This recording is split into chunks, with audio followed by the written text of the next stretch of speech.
A very good morning to you, and thanks for joining us on today's edition of Political Spectrum. We're live on Spectrum Television. I am Raymond Ita. Well, it's in order to say welcome back from yesterday's holiday where Nigerian workers, alongside their counterparts from across other climes in the world, the welfare of workers in the country would of course be prioritized in the last days of the administration of around 17 governors, as well as President Muhammadu Buhari himself. While the expectation is that the new administration of incoming President Bola Ahmed Tinubu, as well as the new governors-elect, would see to the betterment of the welfare of Nigeria. A living wage, well, what does this constitute, is something we'd mirror into as we progress. But a much bigger concern of the day has to be around post-election rhetoric, and this time responses to claims of a rousing insurrection in the country. The presidential candidate of the Labour Party, Peter Obi, has denied claims that he described the presidential election as a religious war, and is also delivered later on. But let's begin, shall we, with the day's roundup of the biggest political news stories and events. And we start up with the race for the principal positions in the National Assembly, where former Minister of Niger Delta Affairs and now Senator-elect Godswill Akpabio has informed President Muhammadu Buhari of his intention to become the President of the 10th Senate. Akpabio disclosed this after meeting with the President at the Presidential Villa, Abuja. Well, according to him, as Senate President, besides visiting to inform the President of his intent to lead the next Senate, also used the visit to express his appreciation to President Buhari for giving him the opportunity to serve as a minister in his administration. Well, when asked what his program for Nigerians would be if he emerges the President of the Senate, Akpabio said being known as an uncommon transformer and a man who is results-oriented, then Nigerians should expect lots of reforms, as he would bring lots of innovations to bear in the area of infrastructure, education, socially and otherwise, as well as to emerge President of the 10th Senate.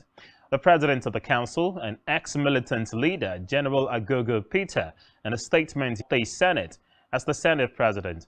Well, he said the National Assembly leadership needs an avalanche of true service that for the National Assembly to come together, irrespective of party alliance or party affiliation, to support the candidature of Akpabio, noting it is something that should not be jettisoned, and promising to talk legislative business, as they put it, that will be vibrant and competitive for a better representation, where citizens will look up to the legislators to deliver to the people quality legislation as well as representation.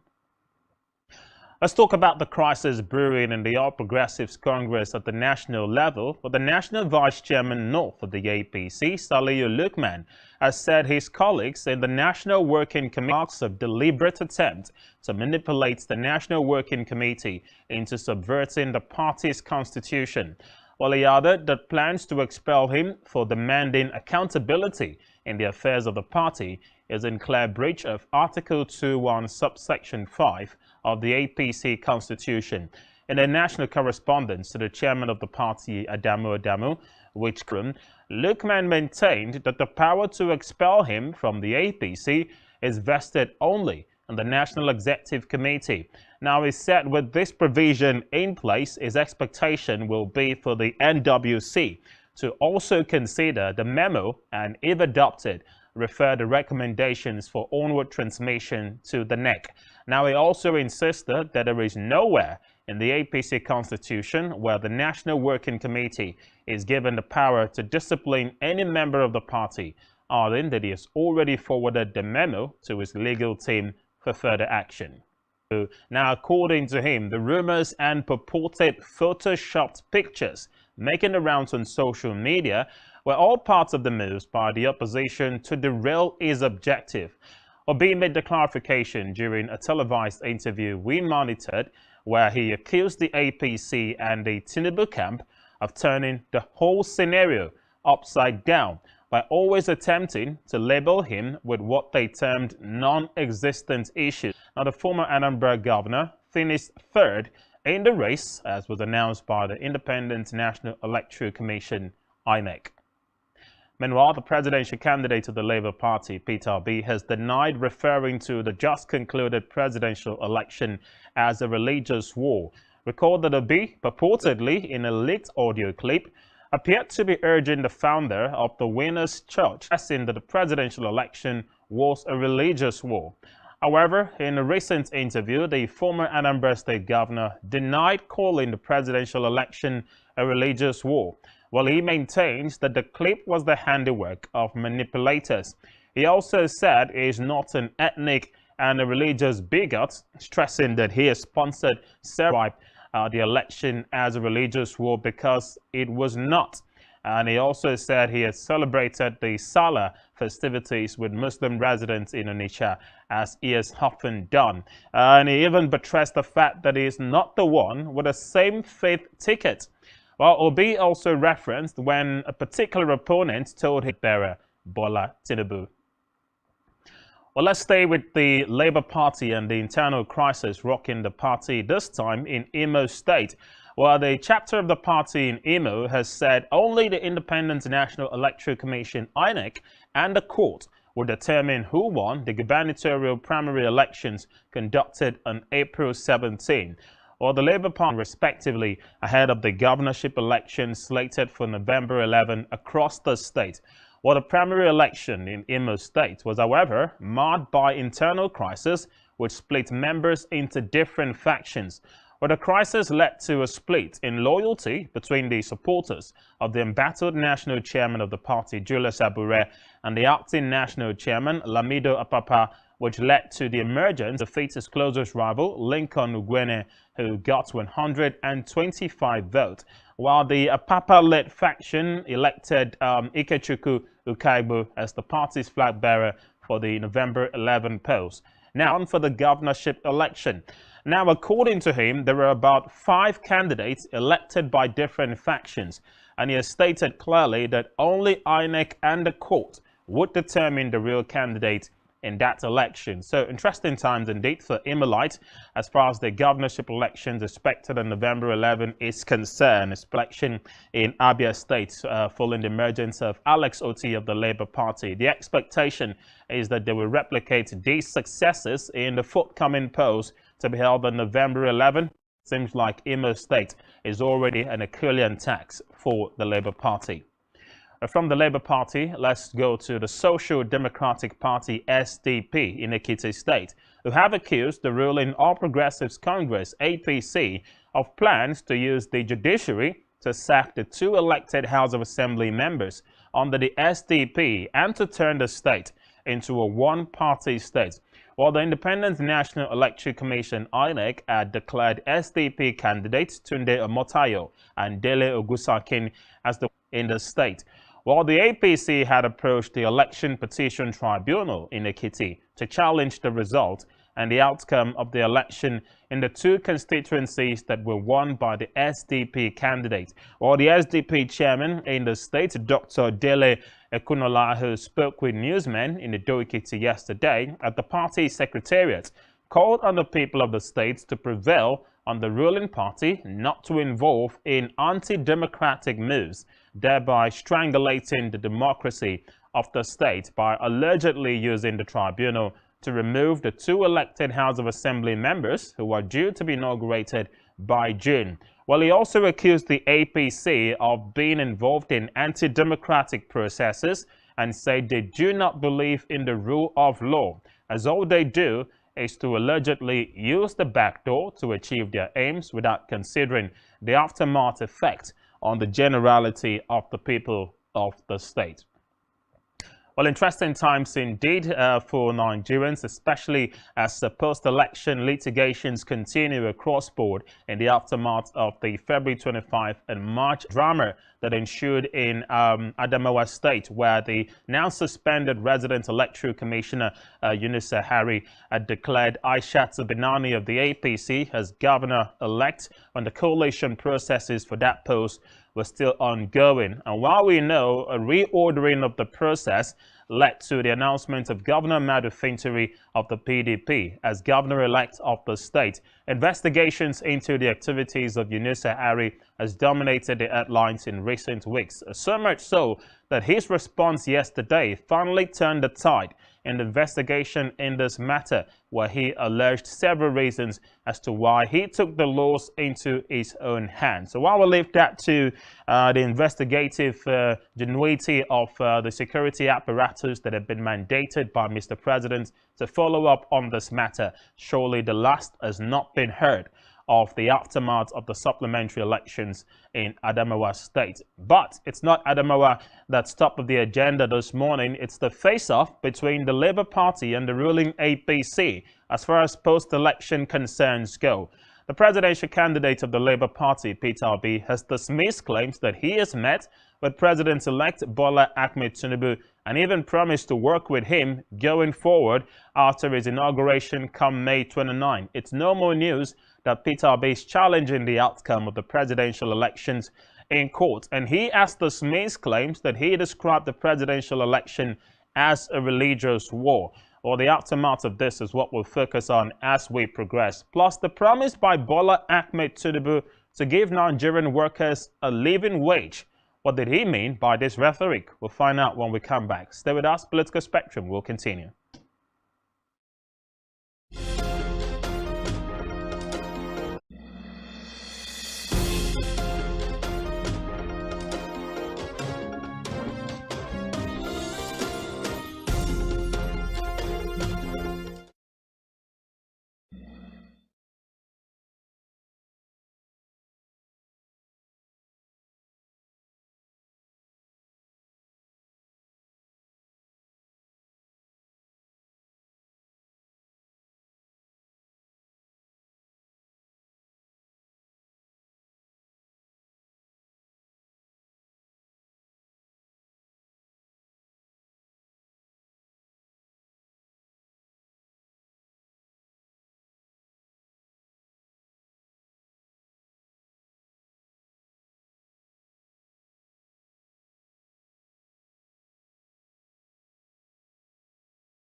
Which is the only one allowed by grossly are governance for, which shall be administered, organized, and supervised by the Nigerian police. No, my lord, I want to say something. Not find those who literally murdered Abiola. Who are those people who could be said to be the benefit? So the matters council is leading the evidence in our matters. Is this an adversary proceeding? It's not, my lord, but we can't be talking about Legally Speaking, a program that deals with legal issues and questions we face as citizens of this amazing country. But there's an extra advantage and so much more. Advertise on Spectrum Television, on StarTime's DTH Channel 421, and on free-to-air. One truth not often told is about the transformation that Africa has undergone in recent truth, detail, and the color of the African continent. Join Uyai Anyekan every Tuesday and Thursdays at 4:30 p.m. Spotlight Africa, telling how well people, relationships, organization, and on Sunday 2:30 to 3 p.m. on channel 421 on Start. Real people, real faces, real stories. Connect live on Spectrum Television.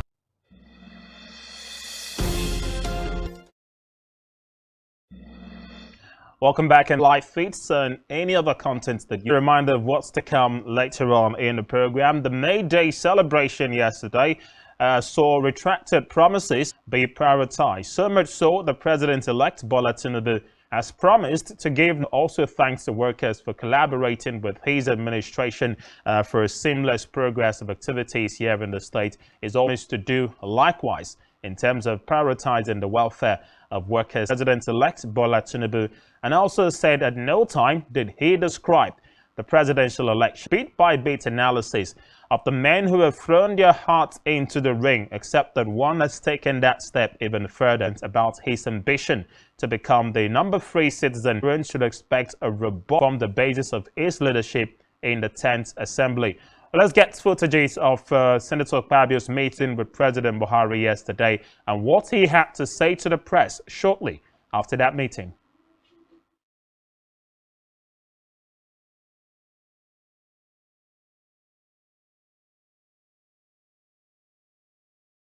I came to inform you that yes, the elections are over, and after all the hulubalu, I was elected a senator of the Federal Republic. So I'm now a senator-elect, and I've also shown him my certificate. And for me, this was very significant because when I joined him in 2018, I also decided to go back to the Senate, to the upper chambers, but of course, it wasn't the will of Almighty God, so I ended up as a minister, for which I'm deeply grateful, and I remain indebted to him. So I thanked him for the appointment. I thanked him for the opportunity to serve Nigeria in that capacity, and also to let him know that we'll continue to pray for him. God will continue to give Nigeria peace, and through them, that progress will remain our portion in the country. I think that's all about it. I'm excited that he received me, and I will continue to come. Have we discussed about your aspiration to become the president of the 10th Senate? Yes, I've mentioned to him, and I told him that, yes, indeed, that I intend to vie for the office of the Senate President of the 10th Assembly, of the 10th Senate of the Federal Republic of Nigeria. And he was happy to hear that. So what is Senator Akpabio bringing on board? Oh, a lot of reforms. Akpabio is known. I brought so many innovations to bear, infrastructurally, educationally, socially, and otherwise, and also in terms of human empowerment. So I intend to bring a lot of reforms into the Senate in the ways and manner we do business to assist the next administration to succeed. We will be very thought through legislation to empower Nigerians, and particularly the youths. The restiveness that we are seeing across the nation, will do our best to make good laws and to assist the administration to bring about policies that will empower the youths of the country. I made that promise even on the convention day, that being a man who used to turn boys into men and who still do, that I'll be glad to work with the incoming president, who has also shown that example country after his swearing in. I expect that he will continue to do so. So the youths are in for a very good time in terms of empowerment. With the help of God Almighty, that both the National Assembly and the executive will do a lot for the youth of this country. So how has been your consultations with other lawmakers and the governing APC? Yes, I've been doing that. I've done a lot of consultations, and they've been... One of Akwabam State, former Minister of Niger Delta Affairs and now Senator-elect for Akwabam Northwest Senatorial District, Senator Godswill Akpabio, talking to the press shortly after his august visit to Aso Rock, where he met with President Muhammadu Buhari, and following up on the extraction of the comments made by Senator Akpabio there, where he formally notified the president about his intention to run for the nation's number 3 position, and that's the exalted position of Senate President, has made quite a number of promises, alluding them to the successes recorded during his 2-term stint as governor of Akwabam State between 2007 and says he hopes to bring that wealth of experience to bear if he's handled the mantle of leadership of the National Assembly. So what are the things he has promised? Of course, lots of reforms, according to him, in the areas of infrastructure, education, socially and otherwise, as well as in terms of human empowerment. Something many would say is pretty much linked to it between 2015 and 2019. Remember, is much talked about mother of all empowerment when he empowered members of his constituency during his time as the senator between 2015 and 2019. But after a 4-year impasse where he lost a bid to return to the Senate to the PDP's engineer Chris Ekpeyong, he's back there again, this time after defeating Barrister Man Red Chambers, because he surely had one eye on the top job in the National Assembly, and that's becoming Senate President. A whole lot of persons have thrown their heart into the ring as well, and it's pretty important that the lobbying stage determines, of course, what kind of decision the APC as a party will take on this matter, because perhaps the leadership of the coalition of the opposition parties in the National Assembly will equally have a say in all of this. So the lobbying has been taking place for some time now. It's important to note that Senator Akpabio is not the only one. President, the likes of Senate Chief Whip Ojus Okalu has equally met with President Buhari, and is also met with President-elect Bola Tinubu, whom we're told he enjoys accord. So it's left to be seen what tough choices awaits the Joe and the leadership of the APC in determining first and foremost where the position of Senate President is likely to go to, because that's the crux of the whole matter here. The zoning formula will have to favor a particular region before each of the gladiators' statements released to the press. The APC has denied that it has zoned the leadership positions of the National Assembly just yet. Well, it looks like the argument about who becomes Senate President has overshadowed that of the Speaker of the House of Representatives, but it's equally important in Akpabio's visit to President Buhari. Let's still stay on the promises he has made as far as possible innovations is concerned. In the event that he becomes the Senate President, he has said it will bring in expecting President-elect Bola Tinubu to be inaugurated by May 29, and he would begin, of course, the steps towards ensuring that both arms of government collaborate positively for the benefit of the well-being of the government of the day, without recourse to the feelings, yearnings, and perhaps aspirations of the Nigerian people. So what is an Akpabio Senate presidency likely to bring to bear, aside from what he has said in terms of promises to improve the welfare of people by human empowerment, especially the Nigerian youth, and promising to run since is concerned? Or will it be vice versa, a National Assembly or a Senate in particular that simply does the bidding of the government? But that would be pretty disappointing, you would say, on the part of most Nigerians who would expect more. Slim for the position would have to think about, because most Nigerians would argue the last time we saw or had a very robust parliament was under the Senator Bukola Saraki led Senate between 2015 and 2019. And the fact that he had to deal with two different spearheaded the activities of the Senate when Goodluck Jonathan was still president, and was also Senate president again between 2011 and 2015, until Senator Ahmad Lawan, of course, took over the reins of the affairs of the National Assembly from him. But what about those who have been following up on the activities surrounding the bid to become Senate President? Lots of pressure groups appear to also be influencing the process, one of which is the FCT chapter of the Urobo Youth Council, who have joined other senators to cast their votes for Senator Godswill Akpabio to emerge as Senate President. The President of the Council, and also an ex-militant leader in the person of General Peter Agogo, in a statement released to newsmen yesterday, said Senator Akpabio would bring his wealth of experience as a former senator, governor, and minister to ensure a smooth operation of the Senate as Senate President. And according to him, it's pretty clear that he has the requisite experience, as opposed to his opponents who have also indicated interest to, secure that position, because they say and maintain that the National Assembly requires an avalanche of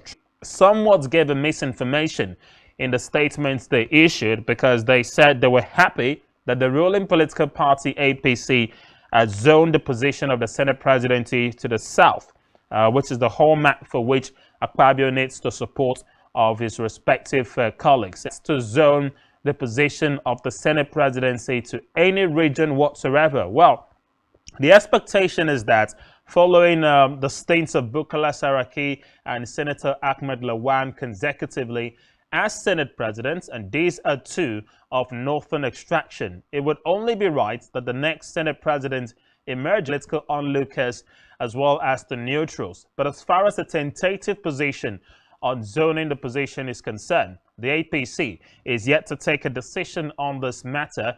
The National Working Committee have said deliberations, lobbying and consultations are still ongoing by interested parties to secure the support of the set by certain quarters within the APC. Or they've said there's no such thing as having a consensus, because regardless where the position is zoned to, the 109 members of the Senate will, at the end of the day, through voting, determines who emerges as the Senate president. But quite clearly, the politicking is ongoing, and we know, as we said, it hasn't been zoned to any region yet, because we still have people of northern extraction still interested in the race. Former Senate Majority Leader Alin Dume is also throwing his heart into the ring. It's of the APC these days. There's also the Southerners get their wishes and have the APC zone the position to the south. Then it would beg the question of whether a micro-zoning would be tentative or not, because we have persons. There's also former governor of Abia State and now Chief Whip Oji Uzo Kalu, as well as current Senator Izuguzo, who's also indicated interest to run for that position. So May 13 and May 17, while the formal inauguration of the 10th Assembly will come sometime in June. We expect the next few days to give around the 10th Assembly and focus on the incoming administration of President-elect Bola Ahmed Tinubu. While he does agree that his job is cut out for him, and following his return from France, has assured and reiterated that he is ready for the attack in Nigeria by the workers in the country, most of whom have alleged that their welfare has not been prioritized under the Buhari administration, something the Tinubu government says it aims to change, so much so that by the outgoing governor, Udom Emmanuel. But these and more we'll talk about when we come back from our next break. Stay with us. We'll be right back very shortly.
Welcome back, and thanks for staying on. It's to watching Political Spectrum live on Spectrum Television.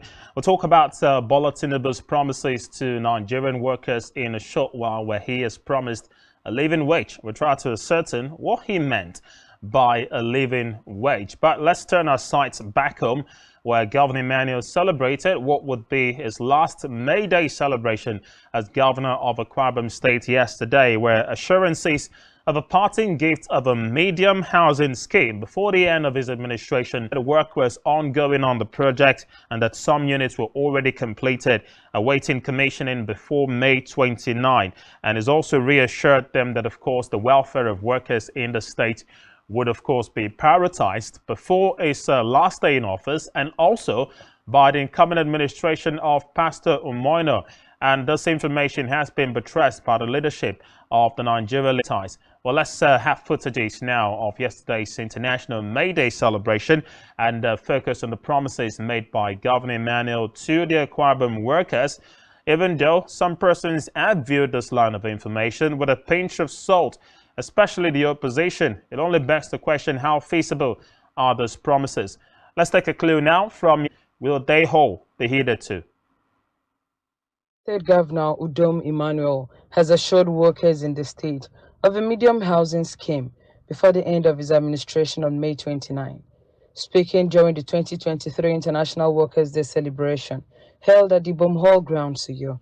The governor said works was ongoing on the project and that some units were already completed, awaiting commissioning before May 29. Appreciating the robust working proposed to partner for the development of the state.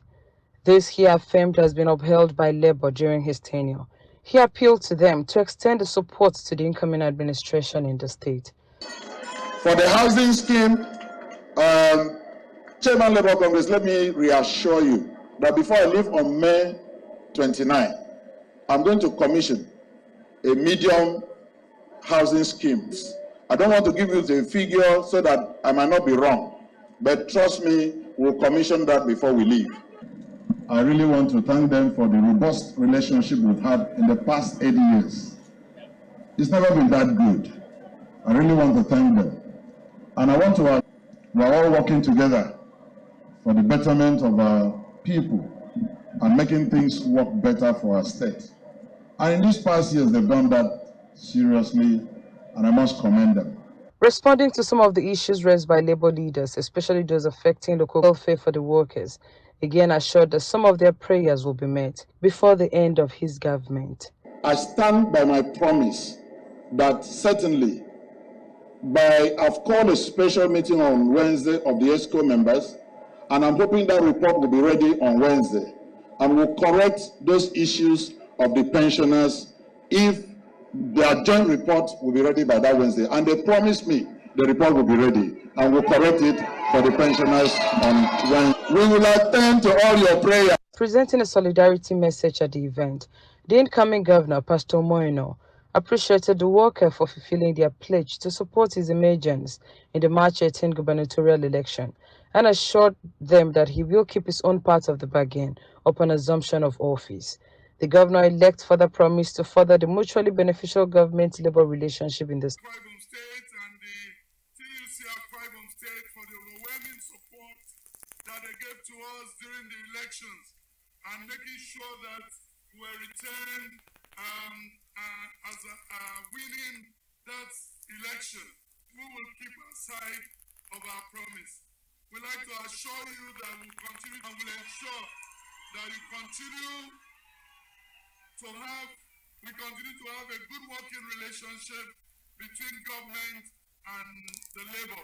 In his address, the chairperson of the Nigerian Labour Congress, Akwa Ibom State, Comrade Sonny James, appreciated the governor for his efforts in improving the working environment and meeting of several workers' demands, especially the payment of workers' entitlement. He expressed optimism that the income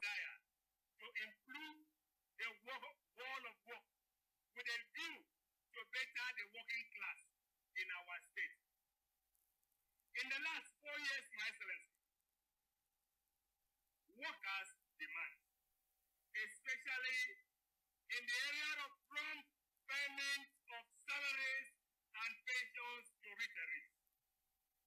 We therefore call on the newly elected leaders of our state to adopt human rights-centered leadership and march past by different affiliate unions of the NLC. In Uyo, Jane Uwa, Spectrum Television News. Well, a special report commemorating the May Day celebration yesterday here in the state, where we heard from Governor Udom Emmanuel as well as Governor-elect Pastor Moino on plans to prioritize the welfare of workers here in the state's pensions and gratuities, something that has been at the front burner of face-off between the government and some workers, particularly teachers here in Akwa Ibom State. Well, it's important to note that the welfare of workers is key to the development of any society, especially when you talk about nation building. But how can they contribute their quota towards building informs the choice of the leadership of the NLC and the NUT in the state recently to have embarked on a strike back on April 23rd, one that has been called off after assurances that the state government would of course heed to their prayers and their request and begin to take into consideration some of the complaints that they have put forward to the state government. Well, it's not just here in the states. Across the states yesterday, we had the May Day celebration taking place. In some states, it's appeared to be more celebratory mood. In other states, laborers are already knows or needs to workers, when it comes to issues that only concerns or affects them, e.g. the just concluded elections. Well, the workers, of course, clearly played a critical role in the outcome of how the polls went, and it's important to note that they constitute a greater part of the population that would be governed by the respective incoming administrations across the national and the state level. So if their welfare is not prioritized, we have an issue ahead of us, on top of which has to be the small matter of the adjustment of the national minimum wage, which currently stands at 30,000 naira. There were expectations that the Buhari administration would look into this. Sadly, it hasn't. Well, it's one of just the small matters that have been pushed to the decks of the get sworn in by May 29 as the new president. Well, let's first of all start by mirroring what a living wage actually means, because the prayers from most Nigerian workers was that the current national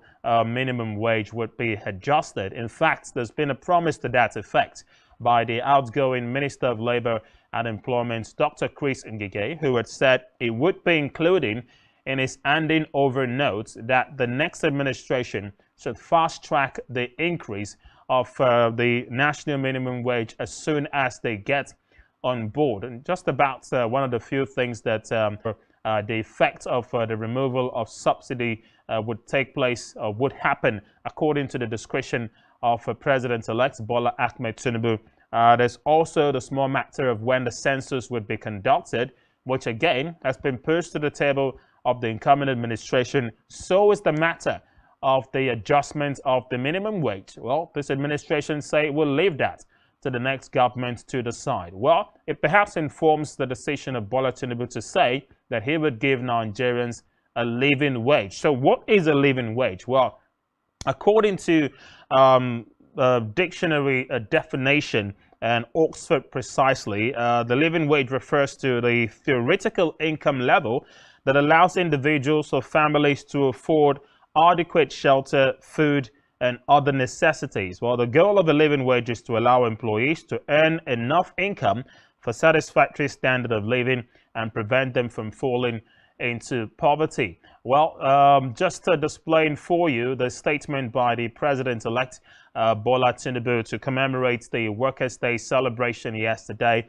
where he promised to, of course, pay Nigerians a living wage that would improve their standard of living. Well, the statement, of course, read in part, "In the Nigeria I shall have the honor and privilege to lead, from May 29, workers will have more than a minimum wage. You will have a living wage to have a decent life and provide for your families."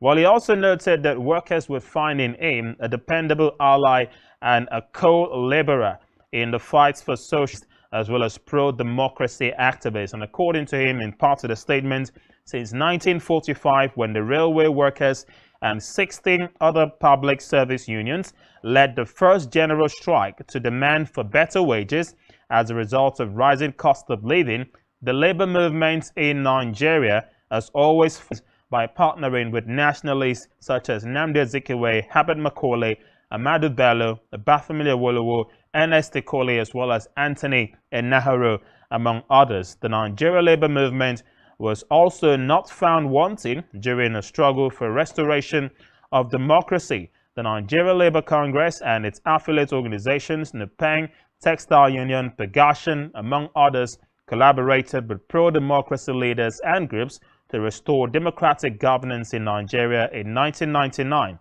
After almost two unbroken, will however demand better understanding and cooperation from all sides because leadership will require that we take tough and hard decisions so that our people and all Nigerian workers can live more abundantly. Well, this was the May Day celebration statement from President-elect Bola Ahmed Tinubu to Nigerian workers yesterday. Well, he has to fix around all of this. After 2014, well, saw the emergence of Muhammadu Buhari as president of the country after the 2015 polls.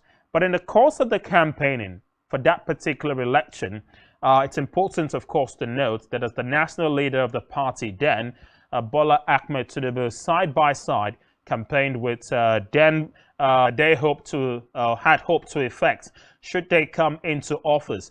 Nigerians only need cast their minds back to the several promises that were made by the APC before they first came into power, and whether or not these promises have actually been heeded too. The talk about paying unemployed Nigerians, how many Nigerians have benefited from that scheme? How many Nigerians can boldly say that in the past 8 years that they have been paid around 5,000 naira monthly for being part of the unemployed workforce in the country? Well, that's something the APC has always dodged when such questions have been posed at them. Even in the lead up to this particular election, Mr. Tinubu was also asked why they come into office. Well, aside from the showboating that it would do better when it comes into office, will Nigerians take this next promise with a pinch of salt or with all amounts of seriousness? Well, that's left for the jury to decide. But several other promises did come. Provision of basic amenities across board for the improvement of the welfare of Nigerian. So much so that Nigerians would now believe that the president-elect is really going to fulfill the promise of giving them a living wage, which simply translates to wages that would adequately benefit or improve the welfare of persons and their respective families. Well, there's so many issues lying bare before the incoming administration that they have to deal with, but more than clearly, it will start with the will to perhaps effect a change in the minimum wage that currently stands at 30,000 naira, which most Nigerians have said is no longer sustainable as addressed when it does come on board. But yes, the other fix, will this administration be the party on board? Well, it's no more news that the Labour Party is challenging the outcome of the February 25 presidential elections in court. The presidential candidate of the Labour Party, Mr. Peter Obi, has been talking tough about the aftermath of the polls and refuting allegations that he described the elections as a religious war. And not just that, he has denounced claims making the rounds in the media space that he met with President-elect Bola Ahmed Tinubu. We'll focus on that when we come back from this break in the final lap of Political Spectrum. Stay with us. I'll be right back.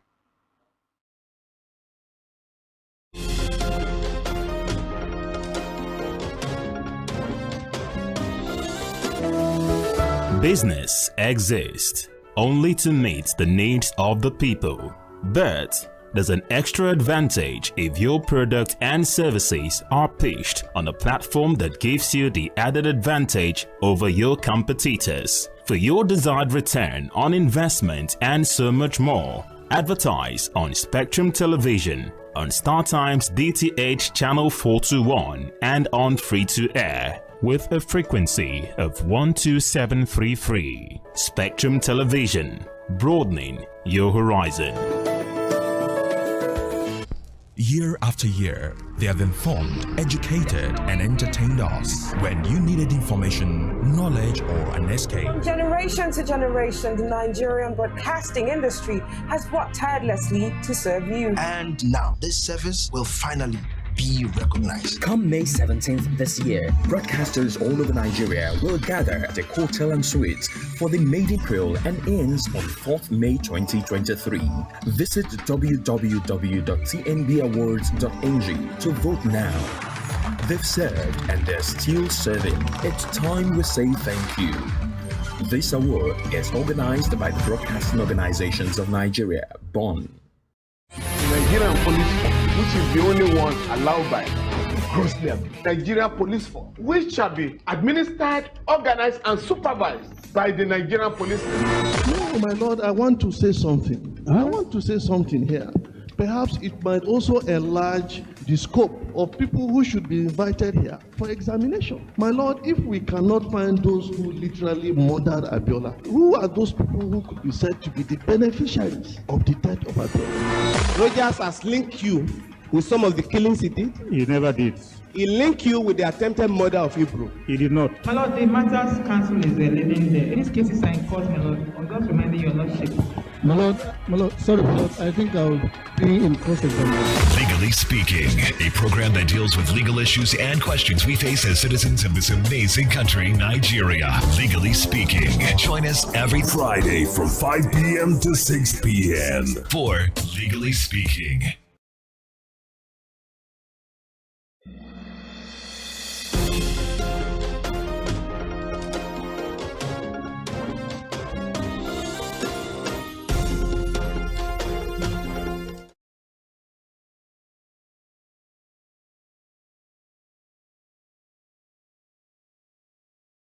Welcome back, and many thanks for staying with us. You're still watching Political Spectrum live on Spectrum Television. Don't forget, as always, you can follow us on StarTimes DTH Channel 41, and you can find on our website, just search spectrumtv.ng. We're into the final lap of today's program. There's a third matter that needs revisiting, and perhaps it will excite many of his supporters, Mohammed, over the recent treason allegations that were made against his person. Now, recall that Mr. Mohammed had made the allegations against Peter Obi during an engagement with the international media to give the true state of the federal government's position on the just concluded presidential elections. And one of the strong wordings that came out from Mr. Lai Mohammed's statement was accusing Mr. Peter Obi of, the elections as a religious war. Well, Mr. Peter Obi has described Lai Mohammed's actions as the height of rascality. And more of those reports have also come on the back of Lai Mohammed corroborating President Buhari's stance last week that those elections were the best ever in the history of the country, and even said Mr. President's legacy is assured. Well, one of the reasons, that's reliance on foreign supporters, as they put it. Mr. Mohammed equally echoed President Buhari's comment by also saying the opposition were overconfident while the APC was busy, in their words, working hard to secure victory at the polls. Well, Mr. Peter Obi has responded in like manner, and here's what he had to say about the rhetoric pushed around by Mr. Lai Mohammed. He says that is the height of rascality. It was even announced in Washington. I committed a treasonable offense, and I am in Onitsha, and my minister went to announce it in Washington. This is wasting governance, and we're talking about he been invited for questioning by any of the recognized security apparatus in the country, as has been the case with some other persons who have been accused of such. Enter Femi Fani Kayode, a spokesperson of the APC Presidential Campaign Council, who was invited just before the presidential elections to answer comments he made that the Nigerian army were in connivance with the People's Democratic Party (PDP) and its presidential candidate Atiku Abubakar to instigate a coup that would remove the administration of President Muhammadu Buhari and instead install an interim government. Well, claims that have been corroborated by the DSS, who said they have identities we have here in Nigeria.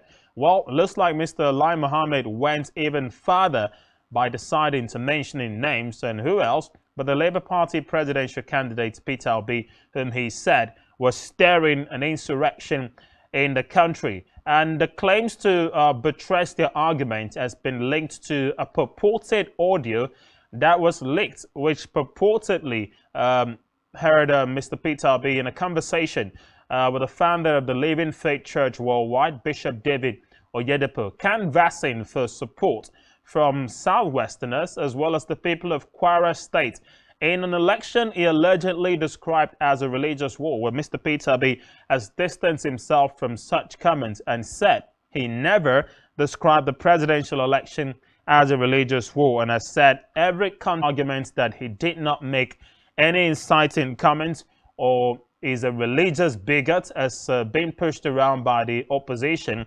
Well, he claims he celebrated the recent Eid al-Fitr celebrations by sponsoring some Muslims in Onitsha to the pilgrimage in Mecca, as if to say, if I didn't do that, or if I was a religious or ethnic bigot, I would not be doing this. And here's another critical thing he had to say as far as those pushing around Lim ticket.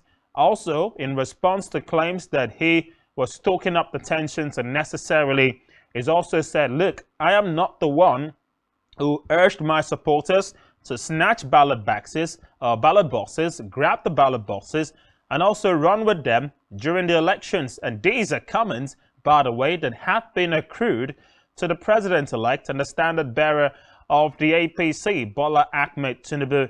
And he's also said it begs the question when, as he puts it, the entire scenario upside down by coming up with antics to deter him from the main objective.